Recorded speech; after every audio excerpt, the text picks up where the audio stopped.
HS24 news India में हनुमान शर्मा के साथ आप सभी का बहुत बहुत स्वागत है। जानकारी आप सभी को आजमगढ़ जिले के अरोला विकास खंड अंतर्गत बस्ती भुजबल बाजार से बताना चाहूँगा, जहां पर कृषि विभाग अधिकारी ने ग्राम पंचायत स्तरीय कृषि पाठशाला का भव्य आयोजन किया। इस मौके पर वहां पर तमाम किसान मौजूद रहे, जिसमें मुख्य रूप से बाल मुकुंद सिंह, राजेश मिश्रा, संतराम निषाद, राधेश्याम चतुर्वेदी, लालू सिंह, समस्त किसानों ने अपनी अपनी समस्याओं को कृषि विभाग अधिकारी के समकक्ष रखी। कृषि विभाग अधिकारी ने अपने सभी किसानों को कृषि विभाग से संबंधित पूरी जानकारी देते हुए उन्होंने बताया कि आप कृषि के साथ साथ कृषि यंत्र भी ले सकते हैं। इस समय सरकार के द्वारा तमाम प्लान चल रही है। आप किसी भी प्लान के अंतर्गत आपको जो सुविधा उपलब्ध हो उसके हिसाब से आप कृषि से संबंधित यंत्र भी ले सकते हैं।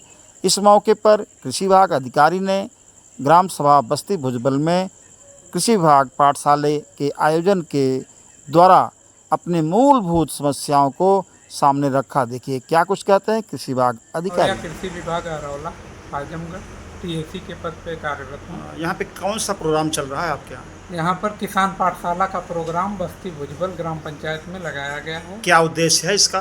किसानों को नई नई जैसे तकनीकी की जानकारी देना, विभाग की योजनाएं, जैसे इस समय धान की सीधी बुआई की फोकस है।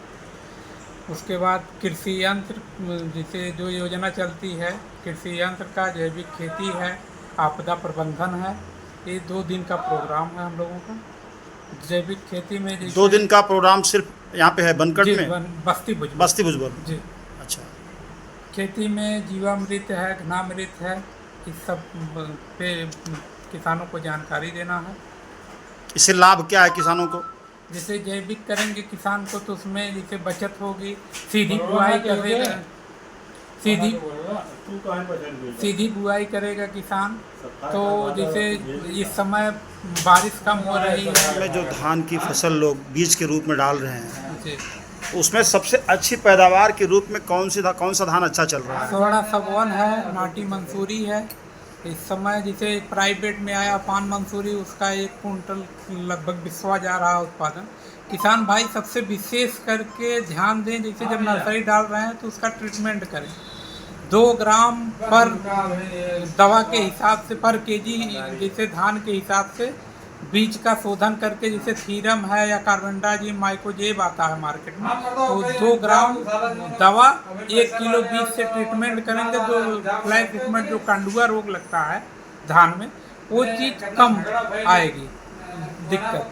नहीं तो देखते हैं जब बारिश होती है, जब बाली निकलती है तो उस समय पूरे फसल पे, बालियों पे गोला गोला पीला पीला हल्दिया रोग बोलते हैं उसको, वो हो जाता है। अगर किसान पहले से सचेत हो जाए, धान का ट्रीटमेंट कर ले, उपचार जिसको बोलते हैं, अगर उपचारित करके बोएगा तो ये समस्या कम आएगी। जैसे बीज डालने से पहले जी, सावधानियों के रूप में क्या बताते हैं आप? बता तो रहे, थीरम दवा है या तो कार्बेंडाजिम माइकोजेब के नाम से आती है, साफ के नाम से मार्केट में आती है।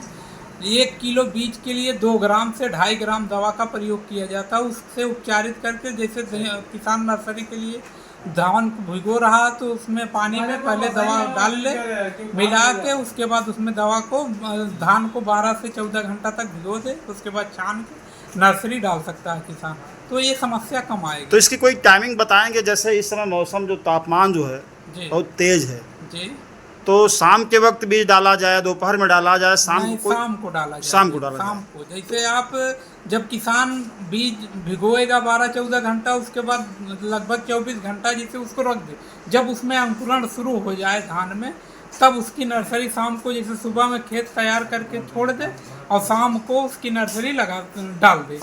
उसके बाद सुबह अगर पानी है उसमें पानी निकाल दे किसान, और 9-10 बजे तक, शाम तक कोई दिन लगाने तो शाम को फिर पानी लगा देगा। कम से कम कितनी टाइमिंग के बाद जो है बीज पड़ती है? पानी से निकालने के बाद जी, कितने टाइम के बाद जो है उसको डाला जाता है? 12 से 14 घंटा, 20 घंटा तक भी किसान, 12 घंटे बाद उसमें अंकुरण प्रारंभ हो जाता है। 12 से 14 घंटे। जी, 12 से 14 घंटे में उसमें अंकुरण शुरू हो जाएगा, वो किसान अपना डाल सकता है। तो शाम को डालेगा किसान तो जैसे जो बीज का अंकुरण है वो ज़्यादा परसेंटेज में होगा। तापमान इस समय तो ज़्यादा है ही है। तो इसीलिए पूछ रहे हैं ना कि तापमान को देखते हुए कि विशेष रूप से किसानों के लिए क्या बताएंगे आप? शाम के समय नर्सरी का डालें, अच्छा, तो बेहतर रहेगा। बेहतर रहेगा।